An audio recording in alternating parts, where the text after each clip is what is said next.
Last week I started a series of 2 weeks ago, and I didn't give it a name, but I want to call it Womb to Womb.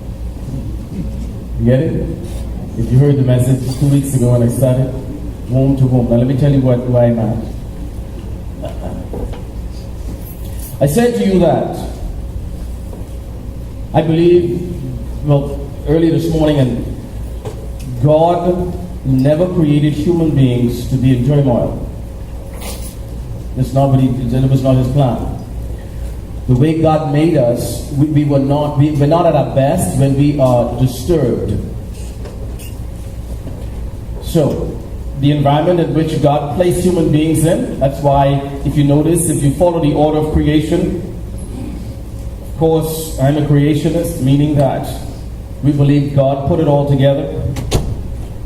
I believe that some things have evolved in the context of adapting to use what God has given, but I don't believe that evolution is what God is. I'm not an evolutionist, by no means. So, because I'm a creationist, I believe that God started it. God is the one that did everything. I think some things God allowed to develop over time and all of that stuff. But I can't give any other beginning because I believe God, one who got it started. When God put human beings in the environment, everything was set. God did not bring human beings in first and had them cooped up somewhere and then brought in the sun and the moon and the stars and the animals and made ground with the ability to produce fruit. He didn't do that. God did not create the oceans and had man stuck in a corner. God created everything that He wanted in place, and then He brought man in. And that was the pattern. That's the pattern of human being life. We are far better when our key environments are peaceful. Anyone could agree to that? Yeah, we're far better when our key environments are peaceful. Nature teaches us that God put a human being, all of us, we came through a womb. You say, what about a test tube baby? That's still a womb. Still a compartment. So whatever, even if we emulate it in our world, it's still a pattern after God's order.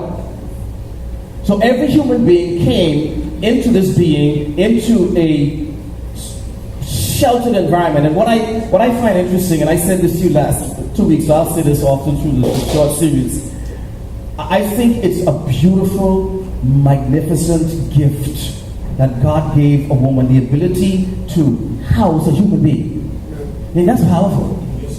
That's magnificent. That's just gorgeous. He didn't give that to man. He allowed us to seed the life, but He didn't give us the privilege to carry the life until it comes into this arena. And because of medicine, we know that the healthier the womb is, the better the child is at coming out in a healthy fashion. Then, but my own connections, I describe the home as a womb. So we go from womb to womb. And the health of the second womb will in every which way impact human society. We were at a function last week, and there was I believe the boy was maybe 3 or 4, I'm guessing. This little boy was playing, and an adult went to deal with this boy, and man, I'm not kidding. They had to drag the boy all the way out. They dragged him. He was on the beach. They dragged him out of the water because he wouldn't get up. They dragged him past all the people, and then they dragged him up to where he was supposed to be, and they told him not to go back in the water. As soon as they released his hands, he'd break up running, went back in the water.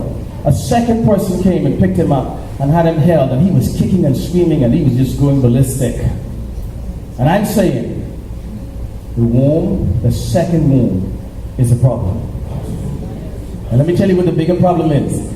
Those same parents of that boy, just like some of us in this room, who thinks your child is the only treasure that ever came to earth, you expect us to be just as patient and wimpy as you. When you have your sick second womb, and then you send us your womb unhealthy child, you believe that we're supposed to do the same thing and just patiently drag. And as a matter of fact, if you see us dragging your child, you will have us before the authorities. But it's okay for you to drag your child, but your womb is sick. And I saw that boy, and I just introduced this series 2 weeks ago, and all I said to the people around me, a sick second womb. Because I don't understand how a 3-year-old boy can run the show like that. Now some of you don't say hallelujah too loud, because some of your 3-year-olds running the womb right in here. Your 3-year-olds running the show. Now yours maybe you may not have to try yours, but yours is just as backing up when you speak. Yes. Now I was supposed to say this up front. If you don't have a biblical view of life, this series is going to offend you. I have to be honest with you. If you don't have a strong biblical view of how life should run, this series will offend you. You get it? Jesus is called eschatalon. Yes, sir. What does eschatalon mean? Offense. Jesus is the rock of offense. In other words, when Jesus came and declared truth, he became offensive to people. Because people don't really like the truth when it applies to them. We love the truth when we can point at other people. So I should have said that earlier, and I may say that several more times. If you do not have a strong biblical view, this series will offend you. Right? So, God wants us to have peaceful environments. There's some handouts we want to give out to you, but it's just too much paper to run. It's in reference to how to have, it's dealing with mental health and then suicide. Now, we'd be glad to send it electronically. So if you want it, please call the office and I will forward the emails both to Ann and Sister Tina. You can get it. But you know what it said on both the sheets for suicide, contemplating people, and for mental health? You know what it said? The two most important aspects on both sheets: healthy relationships. I said, well, somebody talking to God. Healthy relationships. And I read and I'm saying to myself, why is man taking so long to catch up with God? How many of you would admit that when things aren't good at home, your whole day get messed up? Okay.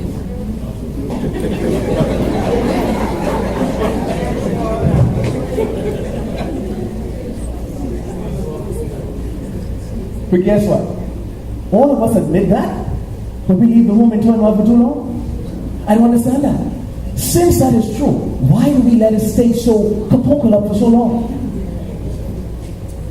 Then you leave home, you leave a mess at home, and you're hoping that you have what at work? You want peace at work. You want something at work with. So now you leave home in turmoil and you go to work, and you know what I know. Work is the worst place to believe you have peace. Because let me tell you, in this, and I just keep it restricted to Bahamian society. In the workplace, the Bahamian is a cutthroat. You know that and I know that. And that same co-worker that will take you out to lunch and dig into your business, you so foolishly emptying all your business out, that's the same when they come back to work and cut your throat. That's the same when they take you to fish fry.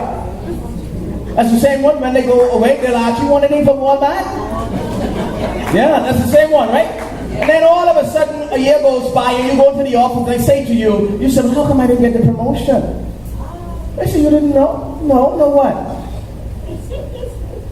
You sure you didn't know? No, I didn't know. Well, you know your supervisor. Say no more. And then all of a sudden your heart is broken. Why? Tell me why. You thought it was your friend. You told your friend all your business. That's the same friend who, when you went to Walmart, you stayed extra long to pick up stuff for her because she would pick up stuff for you. That's the same friend who you told all your little secret personal business to about your boyfriend or your girlfriend. Yeah. That's the same little one you told, don't tell nobody, but you know, I was eyeing a fellow on my husband, but don't tell anybody. That's the same one. And so your heart is broken. So now you have issues at work because you're disturbed on the inside at work, and you're going to a home where you're disturbed. When they didn't left, you used to start drinking. So now that's what happens. You don't want to stay home. And you're only going to work because you want to check. That's the only reason you're going to work. See, because you can't treat work like home. When things are bad at home, you skip home. Home becomes a locker room. I'm going to change my clothes. I'm going to get a shower, and I go. So you don't go to work either, because work is horrors. They just break my heart. So now you go out. You go to fish fry. And you meet 9 other people just like you, but they didn't tell you they're just like you. So now you all sitting to the table, what's your name? I'm Susie, I'm Harold. Oh, yeah, boy, we blended good with that. That's a good crew. Yeah, so now connection start with this crew that you would see. You're in the third womb. You're in a womb that isn't supposed to be. See, that's supposed to be an offshoot of the second womb, but now you're trying to create a third and fourth womb. Because work became your third womb. And then this group is your fourth womb. And so you all meet again next week. Everything was good, but the third week, your bill was $14. You only have 12. And nobody in the group gave you $2.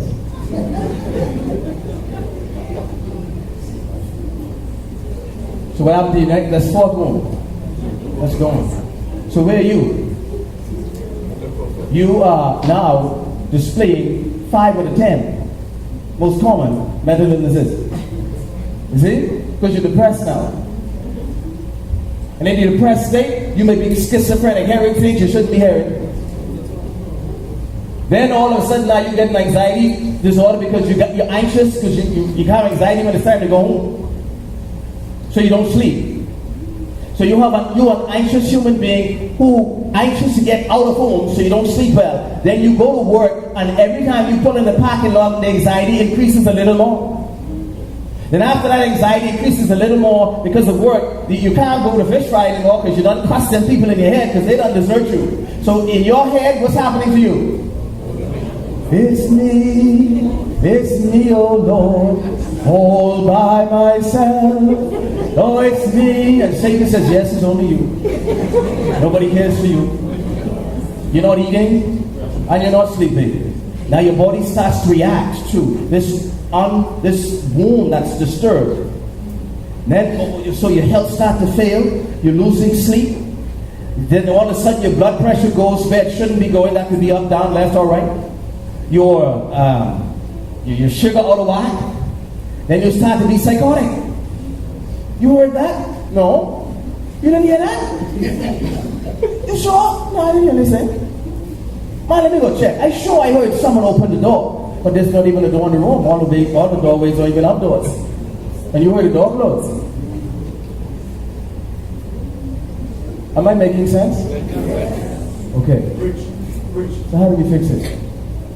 You know how we fix it? We need to fix the second room. That's why I told you before, I want no ruckus here in this church. None whatsoever. You know why? For some of you, or some people, this is the most sane group of people they know. Now help me. I'm glad we're the most sane. Some people know. But God help us. If we are the most sane, some people know. I mean really. You know what I'm saying? I'm glad that we're the most sane. That's why I don't want any ruckus here. You see, I understand the value of this. This is an offshoot of the second womb. This is the environment where God said, let everything be done decently and in order. This is the environment where God says, treat the older as mothers, the younger as sisters and brothers. This is the environment where the Bible says, honor those that have the rule over you, for they watch for your soul. This is the environment where God says to those of us that rule, care for those that are under you. Because the same commands given to us in this environment are an offshoot of the environments that should be happening at home. Amen. And because so many homes are in a mess, it is essential that we keep order at Life Community Church. I can't speak for any other church. I speak for this church. We will not tolerate ruckus here. We ain't having that. I agree we will disagree. I agree you may not always agree with the decisions that we make, but we're not having ruckus here. Amen. Because we are the stabilizers for hundreds of people. This same environment. Some of the young people that go to youth group, some of the most sane people they know are the youth leaders. So, I just want to take you through a nice cruise in the book of Proverbs and show you some of the things that God says about the home. We're going to be bouncing around, so we may not be in any one particular place. Proverbs 2:18. Proverbs 2:18. And some of these things are so clear, it's almost like, what took us so long? Proverbs 2:18. I do a little differently this morning. I want someone to stand up and read that for me. Proverbs 2:18. Just read it out nice and loud.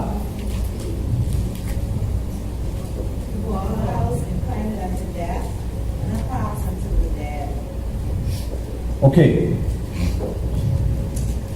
Go back to, so we can get a little bit of thought.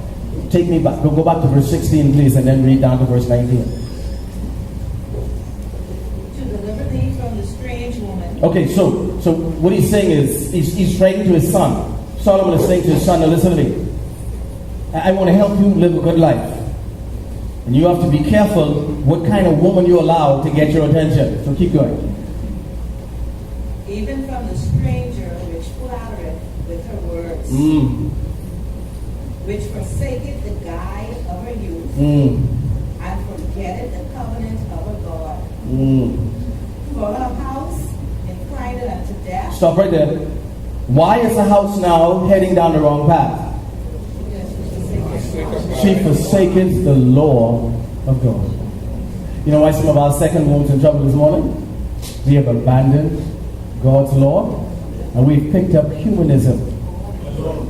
We've picked up the philosophies of the world.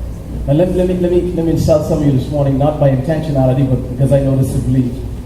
When a Christian says, I don't believe in spanking, you insult God.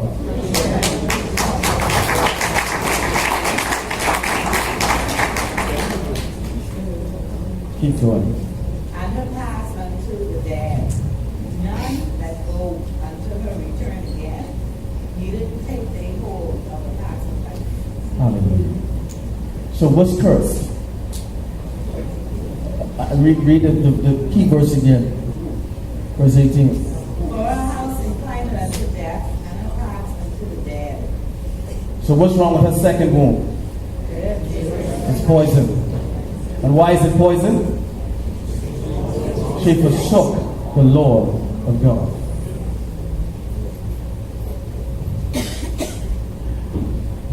I find it interesting in my discussions of appropriate corporal punishment.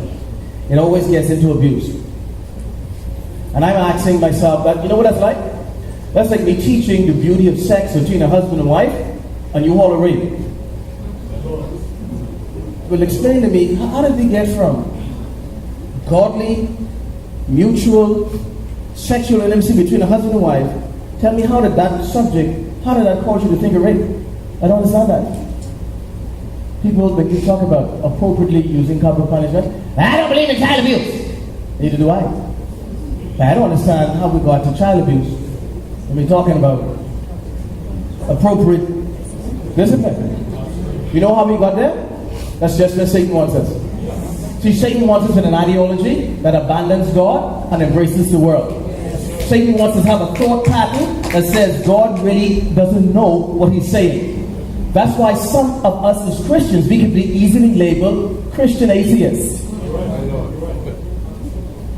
If you look at how we govern our homes, we are atheistic in our philosophy of our second home, but we shout God in the public. And so what we have then is we have Christian atheists. In one hand, you are promoting God, Christian. On the other hand, you are atheistic in that you have no God principles in your home. Bridge. Proverbs 33. Same? Someone just sound read it. Proverbs 3:33. Someone get Proverbs 5:8 and someone get Proverbs 11:29. Proverbs 3:33, Proverbs 5:8, Proverbs 11:29. Proverbs 3:33. Someone time to read that for me. The curse of the Lord is in the house of the wicked, but he blesseth the habitation of the just. One more time. The curse of the Lord is in the house of the wicked, but he blesseth the habitation of the just. So stay with me now. I want you to see a principle. Where does the curse emanate from? The second womb. In the house. Where does the blessing emanate from? The second womb. The home. Now, how many of you know of families in your upbringing where all the children were bad? I'm serious. There be all of them. All. Every last one. You know where that started? In the second womb. In the home. How many of you know of families where it's like, man, God did it. All those children are good children. Anyone? You know where that started? In the second womb. And that's what puzzles me. People want good children, but have a broke up second womb. It does not work, my friend. It does not work. So what I want you to see is that this idea of the home, this idea of the house, that word house encompasses any thought you can put together, whether it's a literal building or the family, the unit. It does not matter. It's all realistic, whatever you can come up with. God has made it clear. When wicked carries on, I'm going to curse the house. Not just the mommy and the daddy. You know why it's cursed? Because what we don't understand is we pass things on. So if I'm cursed as the dad, and I don't have an interference by God, all that I pass is a curse. All my philosophies are cursing philosophies. And when I say cursing, don't think of bad words. My philosophy of life. You ever heard a mommy tell a daughter this? You better learn to use your stuff to get what you need. Anyone ever know a woman tell a daughter that? Come on, let's go. Any of you ever told that? I didn't say you did it. That's not what I asked you. No woman ever told you that? No one ever indicated to you that? Well, you better try to use your stuff. How do you tell, how does a woman tell a girl, better learn to use your stuff to get what you want? That's the curse in a house, my friend. That's when the second womb is unhealthy. And all I want you to see here is, God, the curse of life does not begin when you go to work. The curse of life begins with the philosophical view you have in that second womb. That's where curse begins. But that's where blessing begins. Yes, sir. Yes, sir. All right, someone read for me 5:8.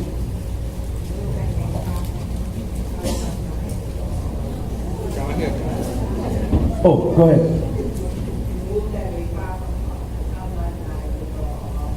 Okay, you kind of get the text? You know what you're talking about that? Oh, the bad gal. Now,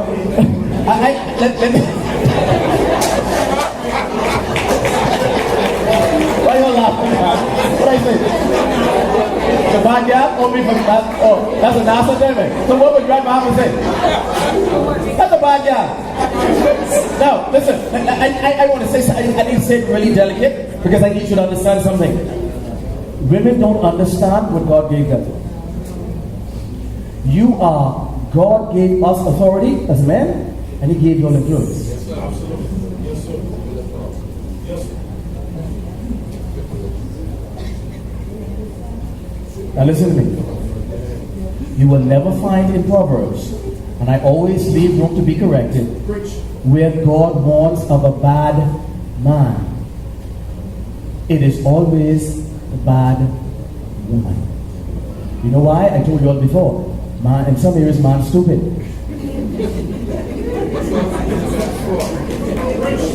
We, not y'all. In some areas, we jump like dumb ox going to the slaughter. So you know what God is saying? Since I know how I make you as a man, I give you authority, but you, in some areas, you're so dumb, stay away from the bad guy. Because you can't help yourself. You can't help yourself. I coming back to that. It may not be next week, may not be the week after, but I coming back to that. You put back that down. You know, it's the second time I said that, right? I coming back. I tried to build you up because I have to say some hard things. But I have to build you up to the hard things I have to say. And every hard thing I tell you, I'm going to find the scripture. I don't make stuff up. And God has given me some insight recently. I asked him what I'm supposed to do with it. I tell him, because if I preach this, nobody listen to me. I say this. You don't think I'm joking? I just test it out.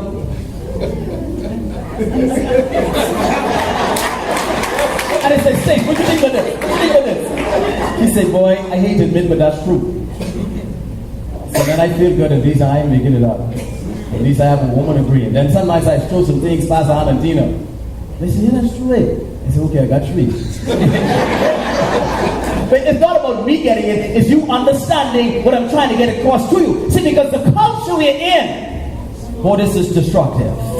Alright. What's the next? So, what would it say? Remove thy way from, far from her, and come not near where? But you don't go there. Don't go there!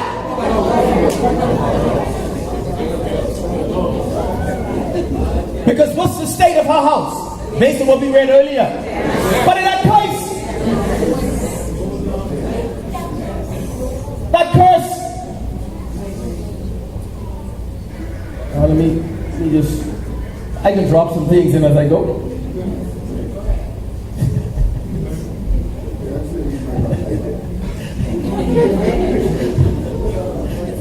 Anyway, let's go to the next one. I come back to that. Some things I have to come back to. I ain't get the option yet. But you notice, what's the focus in all the verses we've read? The house, which is the second womb. And in the second womb gives birth, just like the first womb gives birth. The downside to the second womb giving birth is, unlike the first, when you give birth from the first womb, that's your property. And that's your responsibility. When you give birth from the second womb, you now come into my territory. You get it?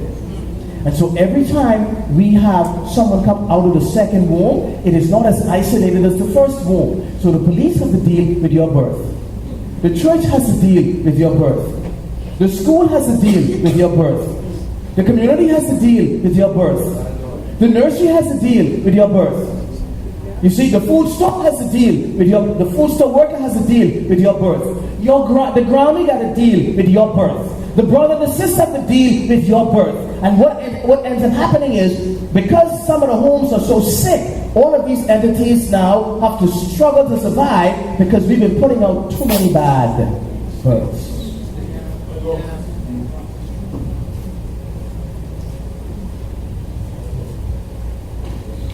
Proverbs 11:29.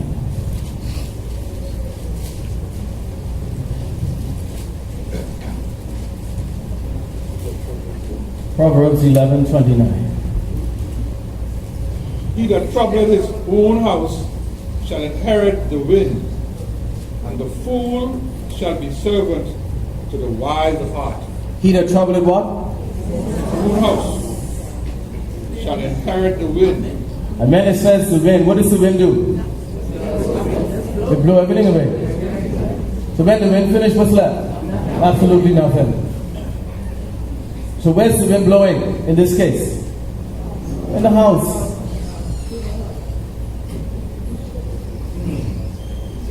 God saying, buddy, he that troubleth his own. How do we trouble our own houses? In many ways. But one of the greatest ways is that same portion what Dana read. We abandon God's order. We abandon God's philosophy. We abandon God's idea. Man, I want to get to the part of the message where I preach on what's needed in the second womb for it to be healthy. You don't know how much I struggle in the Ladies Foundation. This is a struggle for me. The Bible will get to the other pieces so fast. But I know if I miss this. And then what happened now to the people from this house? Who will rule them? Who will rule them? Now I need you to stay with me. Because I know some of you are going to reject this, but stay with me. That's why I keep telling you. We have some of the most educated, what? Fools. Right there. And some of our educated children could be what? No. They're already fools. What they can be? Right there. Amen?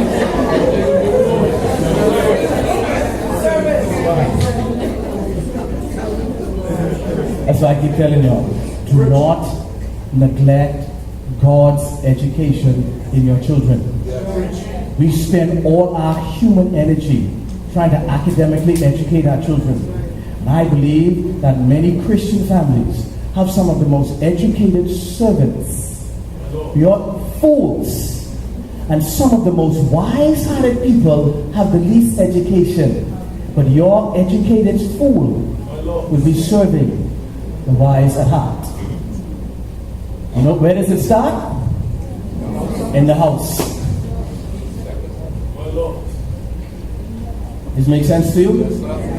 Okay. All the Bible now, all I do is interpret the scripture. I'm not, okay. So what's the treasure in this verse?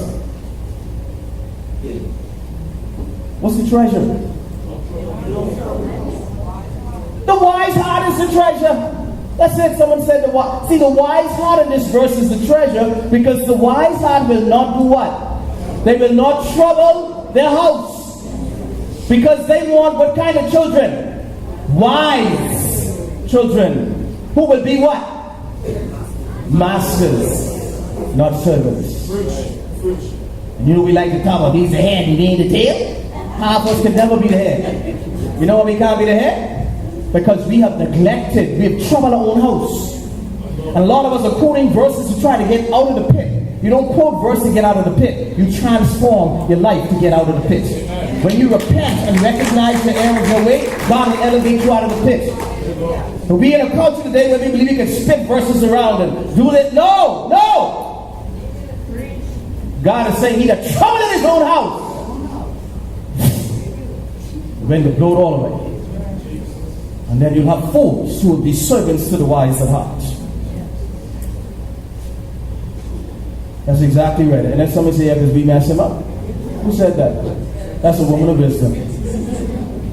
Right there. We messed them up. We messed them up. I'm appalled at the amount of church-going people who have no biblical view. I think that's an insult to Jesus. That's an insult to Christianity. That's an insult.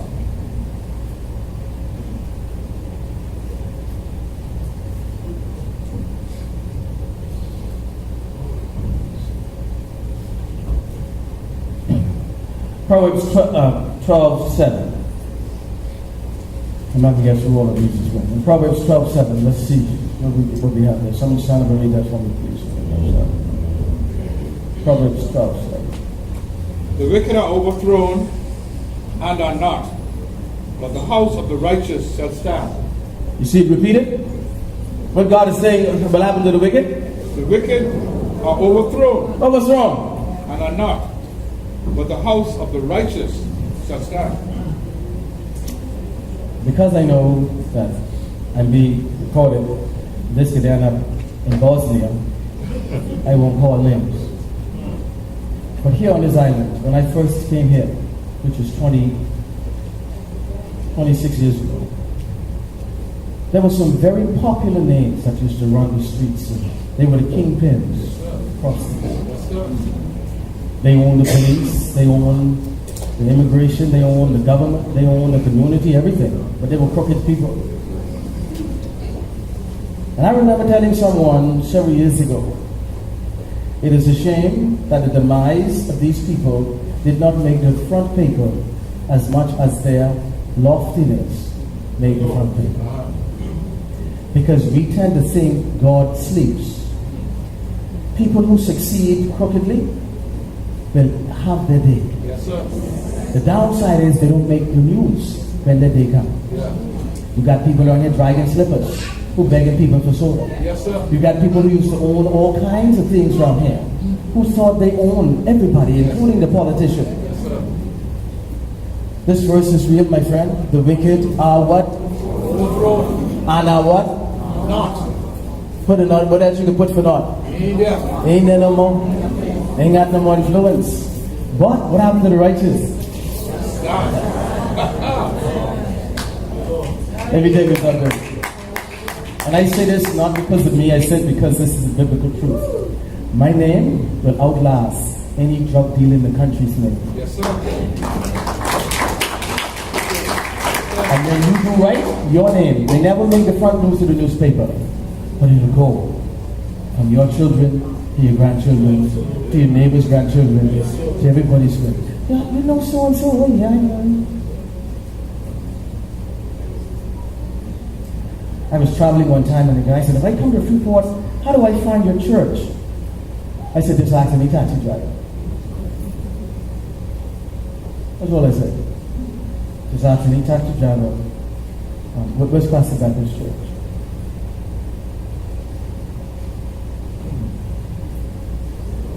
You get the point? I met a guy the other day. He said, what are you doing? And I almost said, what do you mean what I'm doing? What do you think you're doing? He said, you still pastoring? I said, I'm still pastoring. Listen to me. You don't need to pastor to have your name stand forever. What do you need to have your name stand forever? So you got to be righteous, my friend. You never have to write a book to have your name last forever. Your name may never appear on a building. No one may ever notice you as you may think. But God, in order for God to be faithful to His word, if you are righteous, your name will stand forever. You know why? Watch this. Let me show you something interesting just in our own household. And just the analogy now, I'm not saying this is how you have to be. I am a spiritual leader. My son is a spiritual leader. When Boston was here, Boston, what you want to do? He said, I want to be a ninja and I want to be a pastor. So at first I didn't understand this ninja thing, you know. So I said to Jess, what is this? You know the ninja thing on television where the obstacle course thing? Yeah. American Ninja. He said, Papa, can I be a ninja and a pastor? I said, yeah.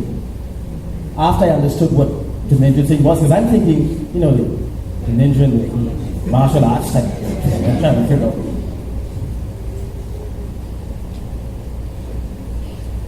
The first time I spoke at the church where Cedric is, the people realized, oh, we see why your son is in the here. So right here, in my first generation, my name is being honored because it represents Jesus. You get it? That's all I'm trying to show you. If you do right, God will bless your house. God will bless your house. Don't see some of the things we worry about. See, we worry about the end result. We need to worry about the beginning. A lot of things God will put in order for us, you know. And I believe that's what the scripture means when it says, God added riches, but without sorrow. Because a lot of us, you know, we're stressing out about tomorrow. And God has said, if you would just take that energy that you're stressing about tomorrow and put it in today to examine where you are today, you'll be a whole lot better. That's all God is saying. He will bless the house of the righteous. In other words, but the second womb of the righteous shall stand forever.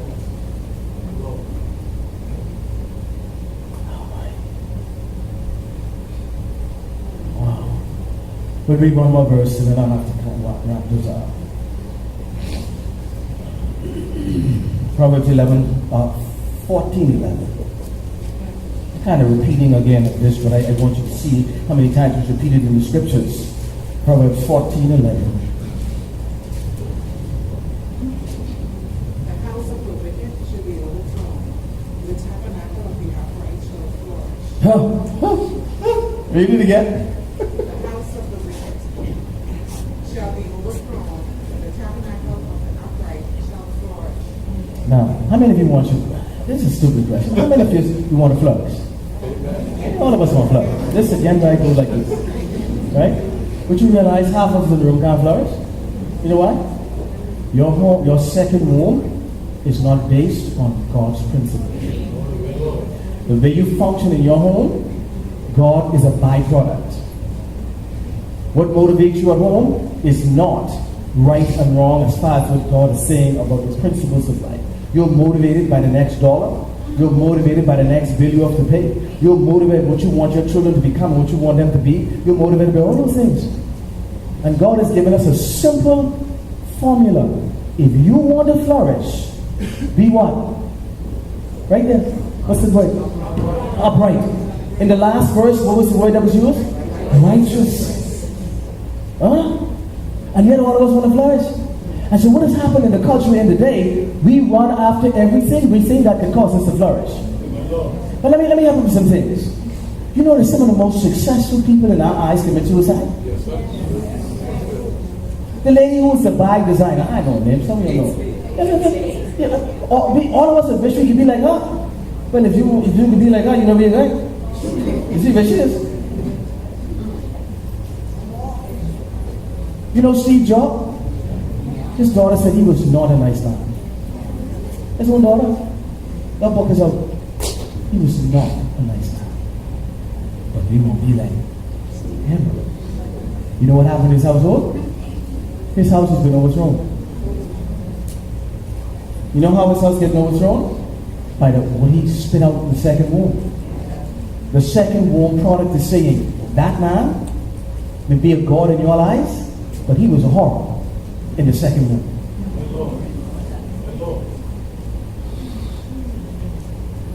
And I'm saying to you this morning, as I was praying this morning, I said, Lord, I've learned from experience, it's difficult to preach on the home because you know what it is? Nobody guilty. Everybody see everybody else's problem. And all I said, Lord, all I want you to do this morning on this whole series is bring us all to be honest to where we are. That's all I'm asking. That's what I prayed for this morning. Just let us be honest. Right now, I can promise you, based on this, a lot of us in here, we will never flourish. Because the foundation of what we're governing our second womb on is not God's principle. The thing that we're most motivated by has nothing to do with God. And I'm here to tell you, you could live a marvelous life being God-centered. And we tend to think being God-centered means boring, and you can't have fun, and you can't have this, you can't have the next. That's a bunch of lies. Yes, sir. Now, I'm not sitting here telling you when you live right that you will be flourishing in the context of you could be a trillionaire. That's not the point I'm making. And I do know one thing. Your God, who is my God, shall supply all your needs. All your needs. All. And I want a congregation of flourishing people. But I'm convinced this morning, a lot of the homes can't flourish this morning because your second womb has a hole in it. And when the womb has a hole, the baby could be handicapped. And I believe it with all my heart. Some of our homes are so full of holes this morning that we can't claim this last part of this verse. And wicked isn't necessarily you doing over and witchcraft. That's what behavior is like. You know what wicked is? You're just not doing it God's way. That's what wicked is. Wicked is simply not living life God's way. That's it. Doesn't matter. Don't believe that you have to be reading the palm and going to the Obe man and doing voodoo. No. That's extreme. Wickedness is simply not doing what God says to do. And I believe with all my heart. Some of us this morning can't flourish because we're not upright in the philosophy that's governing the second. Father, this morning we give you honor. We praise your name. You're the righteous judge. You're the God of the universe. You're the King of kings. You're the Savior. You're the Redeemer. You're the Restorer. And Father, this morning I am convinced that a lot of homes here, their second womb is full of holes. And they're putting out handicapped births. God, they're putting out births that won't flourish. We're putting out more servants than masters. And I pray in the name of the Lord Jesus, you would draw us by your Spirit. And cause us to drop our pride. cause us, Lord, to drop our own thoughts and truly examine where we are in light of your precious blood. You're a restorer, Father, and we praise you for that. We love you, we honor you, and so we thank you. We ask that you would be glorified.